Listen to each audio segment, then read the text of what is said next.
मन में कई तरह के विचार आते हैं। कभी कभी तो ना चाहते हुए भी मन में अश्लील विचार आ जाते हैं। लेकिन महात्मा गौतम बुद्ध की इस कहानी से आपके विचारों में बदलाव आएगा। मनुष्य का मन बहुत ही चंचल होता है और इसलिए मन में कई तरह के विचार उत्पन्न होते हैं। क्षण भर में ही व्यक्ति का मन कई चीजों को सोचने लगता है। इसलिए तो कहा जाता है कि मन को काबू करना आसान नहीं। लेकिन गौतम बुद्ध मन को नियंत्रित करने के आयामों के बारे में भी बता चुके हैं। मन में विचारों का आना गलत नहीं है कि लेकिन मुश्किल तब हो जाती है या विचार ऐसी परिस्थिति में गलत होते हैं जब मन में अश्लील विचार आते हैं। कभी कभी तो ना चाहने के बावजूद भी मन में अश्लील विचार आते हैं।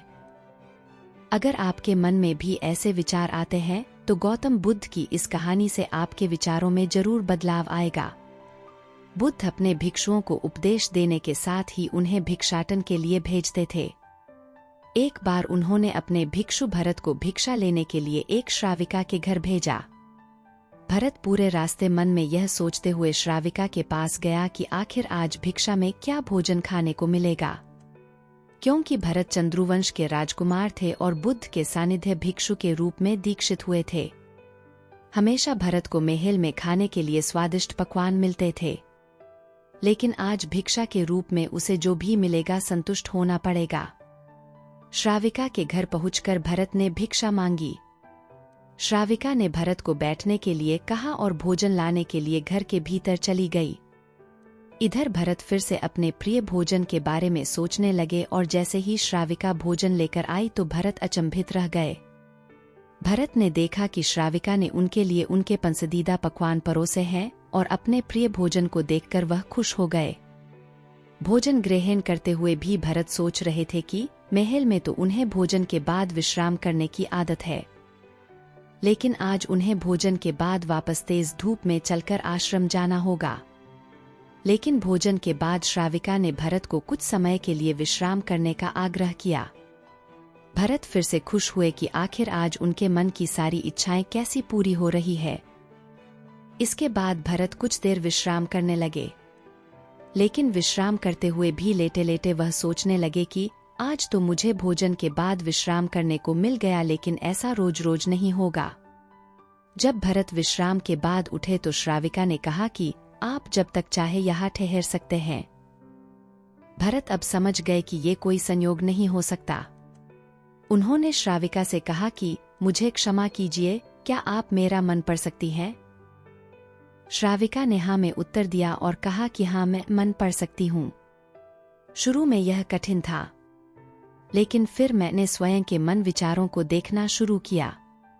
पहले मेरे विचारों की संख्या अनगिनत हुआ करती थी। इसके बाद मैंने विचारों पर ध्यान केंद्रित किया, बिना पक्ष विपक्ष के अपने विचारों को देखने लगी। इस तरह से धीरे धीरे मेरे मन में विचारों की संख्या कम होती गई और सारे व्यर्थ विचार दूर हो गए। इसके बाद से ही मैं दूसरों के मन में चल रहे विचार को पढ़ लेती हूँ।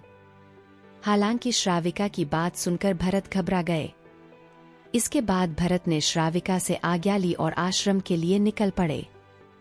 रास्ते में भी भरत फिर से मन में आए विचारों का स्मरण करने लगे कि श्राविका के बारे में उसके मन में अश्लील विचार भी आए थे। श्राविका ने उसे भी जान लिया होगा, वह मेरे बारे में क्या सोचती होगी। भरत खुद को लज्जित महसूस कर रहे थे। भरत ने आश्रम पहुंचकर गौतम बुद्ध से कहा कि अब मैं कभी भिक्षाटन के लिए नहीं जाऊंगा। बुद्ध ने भरत को पास बुलाया और कहा कि क्या हुआ है, तुम मुझे सारी व्यथा बताओ।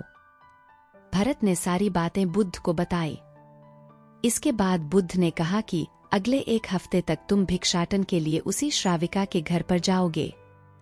लेकिन तुम्हें इस बात का ध्यान रखना होगा कि कल भिक्षाटन के लिए जाते हुए तुम अपने चित्त को पूरे होश में रखना। तुम्हारे भीतर क्या विचार उठे उन पर ध्यान केंद्रित करना और यह भी ध्यान रखना कि तुम्हारे मन में कौन सी वासना उठ रही है। तुम कल इन सभी चीजों को ध्यान में रखकर जाना और इसके बाद मुझे वापस आकर बताना। अगले दिन भरत भिक्षाटन के लिए गए। बुद्ध के बताए अनुसार वह पूरे रास्ते अपने होश को जागृत रखते हुए चल रहे थे। जब श्राविका का घर आया तो भरत ने भिक्षा मांगी।